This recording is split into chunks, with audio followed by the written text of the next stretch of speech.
Hello everyone, আসসালামু আলাইকুম। অনেকভাবে মোমো তৈরি করে আমি খুব সহজেই পুর থেকে শুরু করে শেষ পর্যন্ত মোমো তৈরির রেসিপি আপনাদের মাঝে শেয়ার করছি। এখানে মোমো তৈরির কাঁচা উপকরণ নিয়ে নিচ্ছি মেজারমেন্ট কাপের 1 কাপ ময়দা, কালো জিরা, 2 টেবিল চামচ রান্নার তেল, স্বাদ মতন লবণ দিয়ে খুব ভালো করে ময়দার সঙ্গে মিশিয়ে নিচ্ছি। এদিকে ময়দার সঙ্গে মিশিয়ে নিয়ে ওইদিকে পানি গরম দিচ্ছি ময়দা মেখে নেওয়ার জন্য। খুব ভালো করে মিশিয়ে নিচ্ছি। এমন হাতের সাহায্যে দলা বেঁধে গেলে বুঝতে হবে ময়দার সঙ্গে তেল খুব ভালো করে মিশিয়ে গিয়েছে। অল্প অল্প গরম পানি দিয়ে ময়দা মেখে নেব। একবারে পানি দেবো না, অল্প অল্প করে পানি দিয়ে একটা ড্র করে নেব। দেখতে পাচ্ছেন আমার ড্র হয়ে গিয়েছে, শক্ত একটা ড্র হয়েছে। 15 মিনিটের জন্য রেস্টে রাখছি। এই সাইডে আমি কাঁচা উপকরণগুলো রেডি করে নিচ্ছি। কাটা হয়ে গেছে, বেটে নেব, বাটাও হয়ে গেছে। চলে যাব চুলায়, দিয়ে দিচ্ছি 3 টেবিল চামচ তেল, 2টা ডিম ভেঙে নিচ্ছি। ফ্রাই প্যানে দিয়ে দিচ্ছি পেঁয়াজ কুচি, কাঁচামরিচ কুচি দিয়ে নাড়াচাড়া দিয়ে নিচ্ছি। পেঁয়াজ যখন নরম হয়ে আসবে তখনই আমরা ডিম দিয়ে দেবো। এই সাইডে ডিম রেডি করে নিয়ে দিয়ে দিচ্ছি জিরা বাটা, রসুন বাটা, আদা বাটা, স্বাদ মতন লবণ, সব মশলা একসঙ্গে খুব ভালো করে মিশিয়ে নেব ডিমের সঙ্গে। ডিম ফেটানো হয়ে গিয়েছে।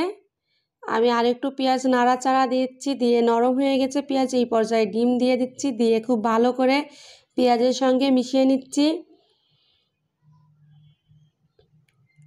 দিয়ে দিচ্ছি সয়া সস। যখন ডিম নাড়াচাড়া দিতে দিতে ঝরঝরা হয়ে আসবে তখন বুঝতে হবে পুর তৈরি রেডি হয়ে গেছে। এটাই পুর, মোমোর ভিতরে দেবো। খেতে দুর্দান্ত মজা লাগবে। একই পাত্রে টমেটো, কাঁচামরিচ, রসুন পানি দিয়ে অল্প আঁচে সিদ্ধ করে নেব। 15 মিনিটের পর এই যে ময়দা আমার আরও একটু মেখে নেব। নিয়ে আমি লেচি কাটবো না, বড় একটা রুটি তৈরি করেই এর মাধ্যমে লেচি কেটে নেব।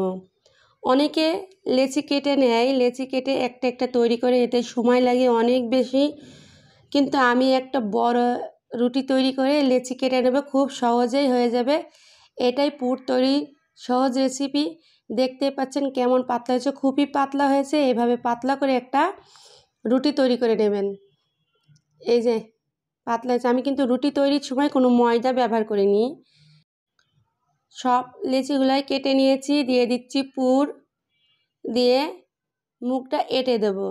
অনেকে অনেকভাবে এই মুখটা এঁটে ডিজাইন দিতে পারে, অনেকভাবে ডিজাইন দেওয়া যেতে পারে। আমি এই ডিজাইনটাই দিচ্ছি। আপনাদের পছন্দ অনুযায়ী আপনারা ডিজাইন দিয়ে মুখ এঁটে দিতে পারেন। এভাবে করে আমি এঁটে দিচ্ছি মুখ। আপনাদের সুবিধার জন্য আমি আরও একটা মুখ আটা দেখিয়ে দিচ্ছি কিভাবে এঁটে নেবেন।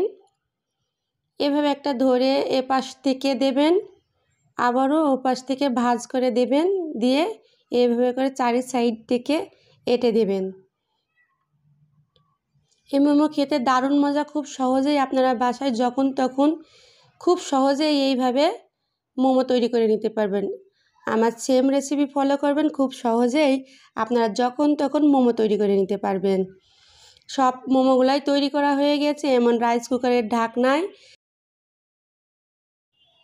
ভাপ দিয়ে নেব। এই সাইডে আমি টমেটো সস রেডি করছি, ওই সাইডে রাইস কুকারে আমার পানি ফুটে উঠুক, আমি টমেটো সসটা রেডি করে নিচ্ছি। দিয়ে দিচ্ছি স্বাদ মতন লবণ। এই যে পানি ফুটে উঠছে, এই পর্যায়ে আমি 15 মিনিটের জন্য ভাপ দিয়ে নিচ্ছি মোমো।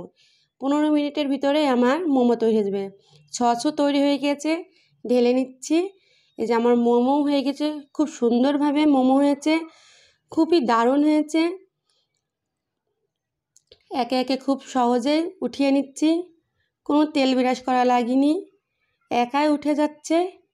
আপনাদের একটা ভেঙে দেখাই, দেখতে পাচ্ছেন কত দারুণ হয়েছে, খেতে দারুণ মজা। আজ এই পর্যন্তই, আল্লাহ হাফেজ।